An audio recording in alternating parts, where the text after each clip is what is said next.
course he's real. Shut up. Don't talk about my mom.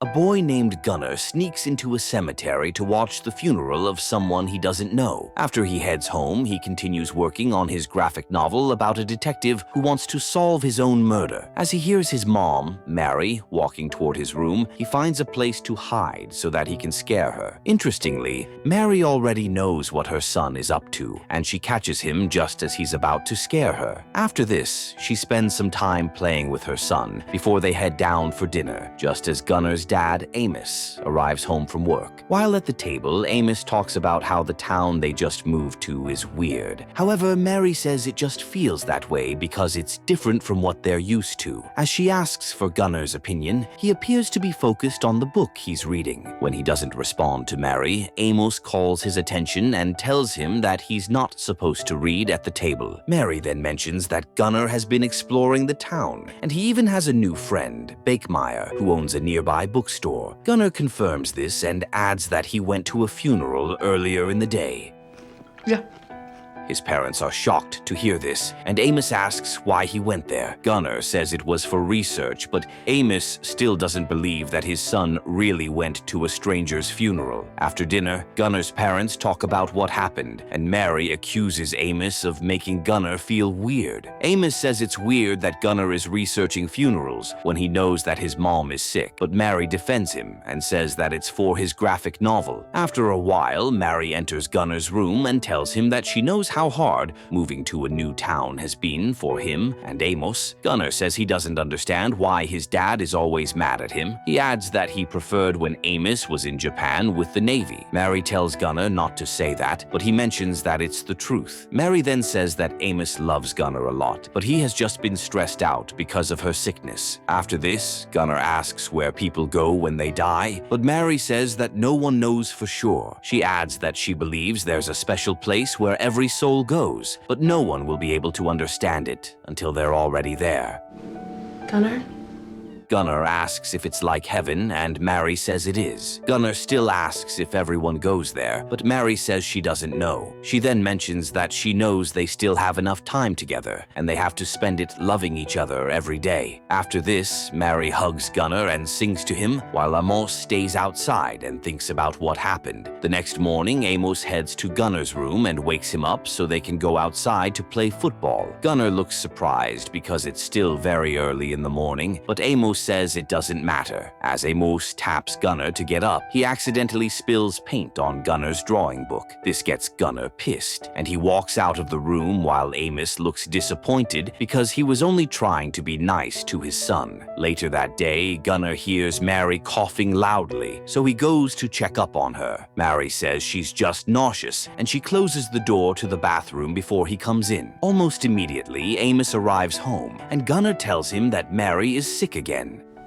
Why would you do that? Amos then runs to the bathroom to check up on his wife. Almost immediately, Gunnar goes to check his mom's medication to see what they're for. The next day, Gunnar leaves the house and heads to Bakemeyer's bookstore. When he gets there, Gunnar returns all the books he borrowed earlier, and this leaves Bakemeyer shocked. As she asks if he's done with the research for his graphic novel, Gunnar says he's already working on something different. He then asks Bakemeyer if he can borrow all the books she has on leukemia. Bakemeyer is shocked by this, but she gives him the books he wants. When Gunnar gets home, he starts reading the books and learning some new things about his mom's condition. After a while, he meets with one of his mom's nurses and tells her that he thinks the drugs Mary is currently taking are the wrong ones. As he suggests new ones, the nurse says it's not her call to change Mary's medication. Excuse me? Days later, while Gunnar is moving around the town, he sees a group of kids sitting in an abandoned building, while a girl named Jo tells them the story of a local legend called the Waterman. Interestingly, Jo claims to have seen the Waterman before, and she says that she has a scar to prove it. As the kids seem interested in the story, Jo mentions that she always thought the Waterman wasn't real until she met him. She adds that he lives out in the woods by a lake called Wild Horse, and the forest has turned weird because because of his powers. She also mentions that no one knows where to find the waterman except her. After this, she tells everyone to pay her before she continues her story, and Gunnar eventually leaves. When he gets home, he draws an image of Joe in his book because he finds her interesting. Later that night, while Gunnar is reading a book on human anatomy, he sees some notes about the waterman, who is believed to be immortal. Gunnar then remembers Joe's story and wonders if the waterman is real. Mom. After finding out who the original owner of the book is, Gunnar decides to pay him a visit. The next day, Gunnar goes to the house of a man named Jim. As Gunnar shows him the anatomy book and says that he's there to ask about the waterman, Jim looks shocked. He then says that he got rid of the book a while ago, but Gunnar mentions that he saw some of Jim's notes inside. Jim still looks shocked and asks if Gunnar is trying to prank him, but he says he's not. He adds that he's new in town and he only wanted to find out if the waterman is real. Jim says he is, and Gunnar mentions that he's really hoping to get more information on the waterman from someone who knows what they're talking about. Jim then asks again if it's a prank, but Gunnar says it's not. Following this, Jim invites him into the house and asks why he wants to know about the waterman. Of course he's real. Gunnar says there was a note in the book which suggested that the waterman is immortal and he just wants to know more about it. Jim then shows Gunnar a photo of the waterman and says that his real name was Edward. He adds that Edward and his wife moved to Wild Horse many years ago when it was a local town. One day, while he was working in the mines, Edward saw a small, shiny rock which had a mesmerizing glow. Later that night, the Wild Horse Dam broke and caused a serious flood. Unfortunately, Edward and his wife couldn't escape and they got swallowed up by the water. Jim says that his dad was still a boy at the time, and his grandfather was the one who examined all the dead bodies after the flood was gone. He adds that after his grandfather declared them all deceased, Edward miraculously woke up, and since then he has been referred to as the Waterman. Jim also mentions that even though Wild Horse had been washed away, Edward moved back there to look for his wife because he believed that he could save her if he found her body. After a while, Edward hung black stones around the forest to mark the places where he had searched. Many people thought he had lost his mind, but Jim's father and a few others didn't think so because they claimed to have seen something strange in the woods. Yeah.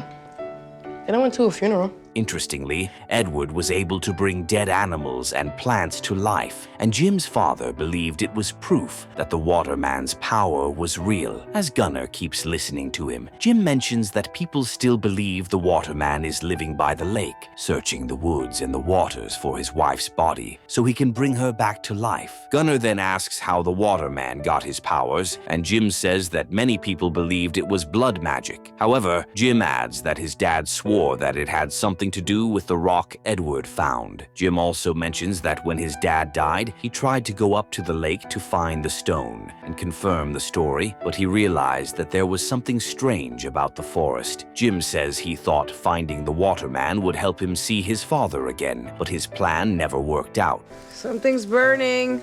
As Gunnar sees a map of the woods, he remembers what Joe said about being the only person who knows where to find the waterman. He then asks Jim if he has a copy of the map he can borrow. However, Jim says he can keep the copy with him, and Gunnar heads home. After looking at the map for a while, Gunnar goes to bed, but he ends up having a nightmare in which he sees people drowning in a lake while Edward keeps calling for his wife. As Gunnar wakes up, he heads out of his room to ensure that his mom is okay. Interestingly, she doesn't happen to be in the room with Amos, but as Gunnar checks the bathroom, he sees her bald head and looks scared. Amos then leaves the room to see what's wrong, and Mary says she thinks she scared Gunnar. As she looks sad, Amos tells Gunnar to stop freaking out because he's upsetting his mom. Gunnar doesn't listen to him, but Amos shouts at him to stop. This makes Gunnar calm, but he just goes to meet Mary, who cannot believe that Amos really shouted at their son. The next morning, Gunnar takes some of his saved money and packs his bag before leaving the house with his dad's samurai sword. He then goes to the abandoned building where Joe meets with the kids she tells her stories to. When he gets there, Joe sees him and asks if he's actually holding a sword. Gunnar confirms this, but he mentions that he has a question about the waterman. Joe asks if he has any money, and Gunnar says he does. Joe then asks for his name, and as he tells her, she also introduces herself to him. Gunnar asks if she lives in the abandoned building, and she says she's only staying there until she's able to save enough money to get her own place. She adds that she has a few more stories that cost more than $1, but they're totally worth it. Gunnar says he's ready to pay, but that he'll still need some money to buy supplies. Joe asks what he needs supplies for, and Gunnar says he's going to find the waterman. Joe finds this interesting, and she tells him to enter her office, which happens to be a small tent inside the building. Stop being such a wuss. After he goes in, Joe asks if he has been inside the woods alone before, but Gunnar says he hasn't. Joe then shows him her scar and tells him to pay her some money to get more information about the waterman. After Gunnar gives it to her, she says she'll take him to find the waterman if he gives up all his money. Gunnar says he still needs to buy supplies, and Joe mentions that she'll take whatever is left after he does that. Gunnar agrees to the deal, but Joe warns him that the woods can be really scary, and she'll keep his money if he eventually backs out. Gunnar doesn't seem to care about this, and he says he's ready. Elsewhere, Amos notices that his sword is missing, and as he looks around the house, he sees that Gunnar left a note for Mary on the table beside her bed. Mary still happens to be asleep, but after Amos reads the note, he just leaves the room.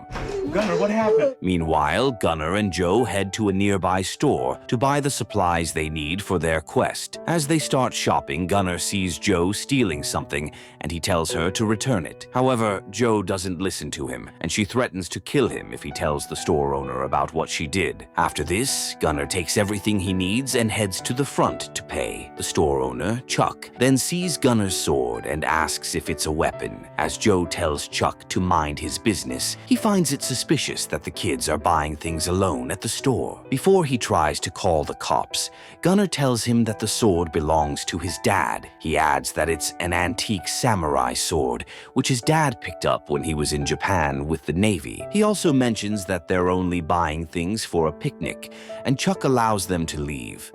Shut up.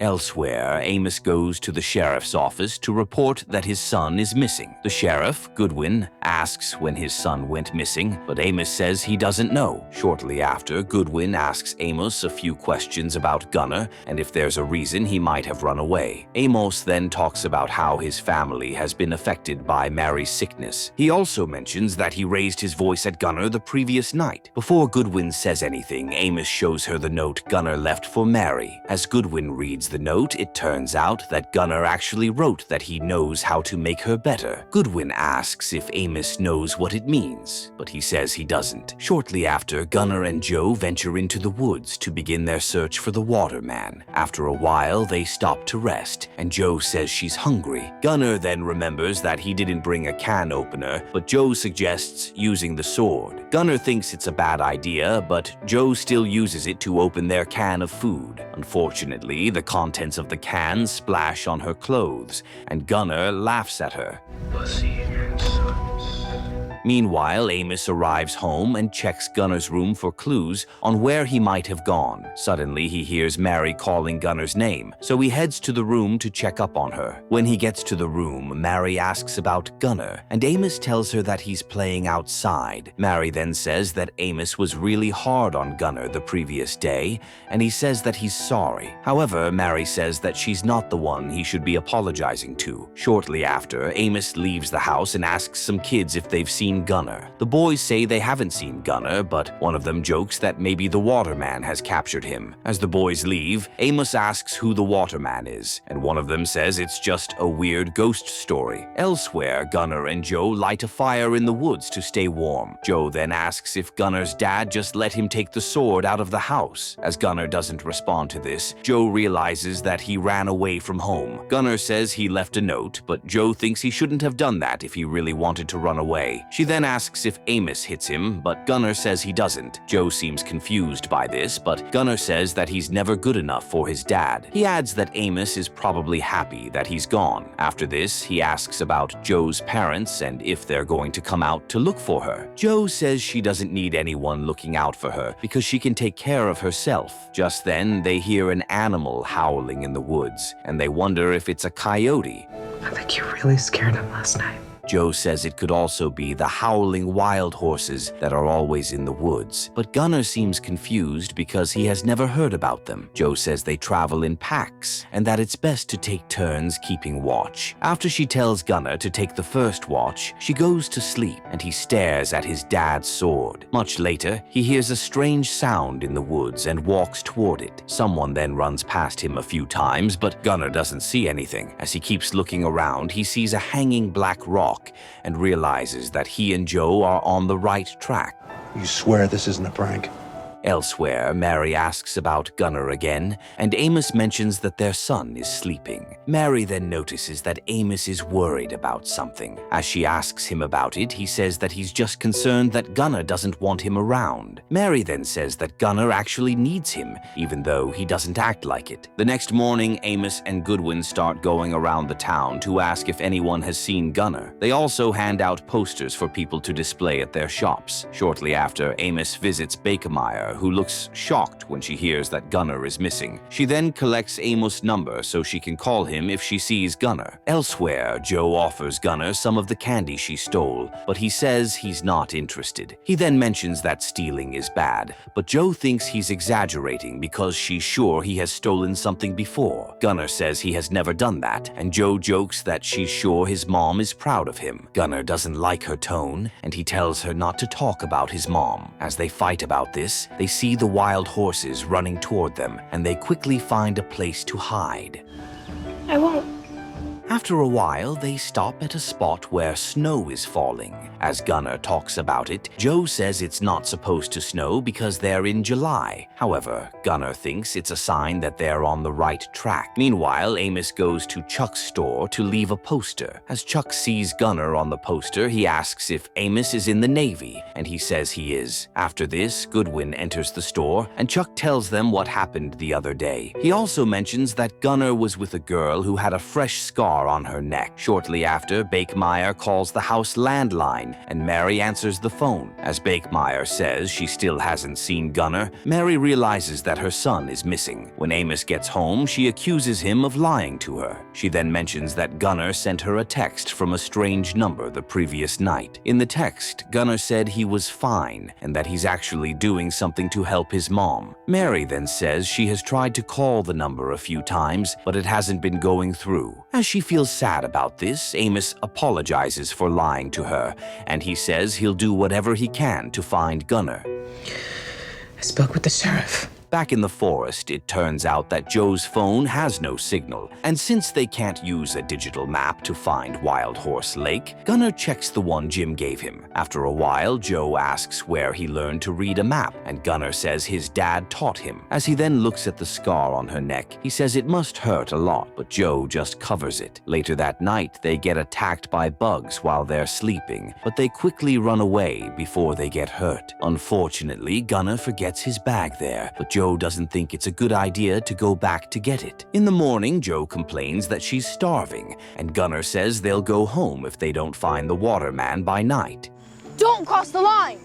Meanwhile, Goodwin calls Amos and Mary to inform them that she just saw Gunnar's scooter in an abandoned building near the forest. She says she's particularly concerned because there's a wildfire growing in the forest, and she has to help evacuate people from the nearby areas. Amos and Mary ask about Gunnar, but Goodwin says she'll have to hand over the case to one of her deputies. Amos and Mary are disappointed because Gunnar could be in real danger, and no one might really be interested in finding him. Shortly after, Amos tells Mary that he's going to the forest because he needs to find Gunnar. Mary looks scared, but Amos says he has to try. As he's about to leave, Jim walks to the house and says that he knows where Gunnar went. He then shows Amos the map of the forest and tells him that Gunnar went to Wild Horse to find the waterman. Amos asks why his son would do that, and Jim mentions that Gunnar seemed quite interested in learning how the waterman cheated death. Amos then thanks Jim for the information and heads to the forest.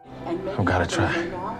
Meanwhile, Goodwin gets to her office and is informed by one of her deputies that they found the person whose phone was used to text Mary. Back in the forest, Gunnar asks Jo where exactly she saw the waterman, but she just ignores the question and says that she's tired. Gunnar finds this suspicious and he wonders if Jo ever saw the waterman. After a while, Goodwin goes to Jo's house to see her dad. As she asks about Gunnar, Jo's dad says he has never seen him before. He adds that his daughter isn't around either. Goodwin thinks there's something odd about him, and she asks about the scar on Jo's neck and how she got it. Jo's dad says he doesn't know, but that Goodwin needs to understand that Jo is a troubled kid. Back in the forest, Gunnar suggests going to where Jo saw the waterman, but she says that she doesn't want to talk about it. Gunnar doesn't get this, and he asks if she really got the scar from the waterman. Jo then confesses that she didn't get her scar from the waterman, and she tells Gunnar that they need to leave the forest. Gunnar says he can't go back because his mom is sick and he needs to find the waterman to make her better. You take classes or something? Jo then tells him that he has to understand that the people he loves will leave him one day. She adds that he needs to go home and be with his mom, but Gunnar says he'll continue the quest alone. Jo says she's heading back, but after a while, she changes her mind because she doesn't want to leave Gunnar alone. However, Gunnar appears to have gone far ahead and she doesn't see him. As the wildfire keeps growing, Amos enters the forest and starts running around to look for his son. Meanwhile, Gunnar sees an old hut near the Wild Horse Lake. As he enters the place, he doesn't see anyone, and he wonders if he's in the right place. Suddenly, a strange man walks toward the door, and Gunnar finds a place to hide. When the man enters the hut, he says that he knows Gunnar is inside. He adds that Gunnar took a big risk by coming there because the forest is dangerous. Gunnar then says that he's looking for the waterman because he wants to save his mom. The man then tells Gunnar that the power he seeks comes with a heavy price. Gunnar says he's ready to do anything, and the man reveals himself as the waterman. I'm going back by myself. After talking about how he's now immortal with no one to love, the waterman mentions that the story of the rock being real gave Gunnar hope that he could save his mom. He adds that hope is a powerful force because it made Gunnar see what he wanted to see. It then turns out that Jim actually told Gunnar that he was the one who hung black stones around the forest. However, Gunnar didn't pay attention to it because he wanted the story to be real. Interestingly, the snow he saw earlier was also imaginary, just like the waterman he was talking to. As the hut disappears, Gunnar realizes that he came to the forest for nothing, and he quickly runs to meet Jo, who is struggling to breathe well because of the wildfire. As he hugs her, Jo tells Gunnar that her dad gave her the scar and that she's sorry for lying to him.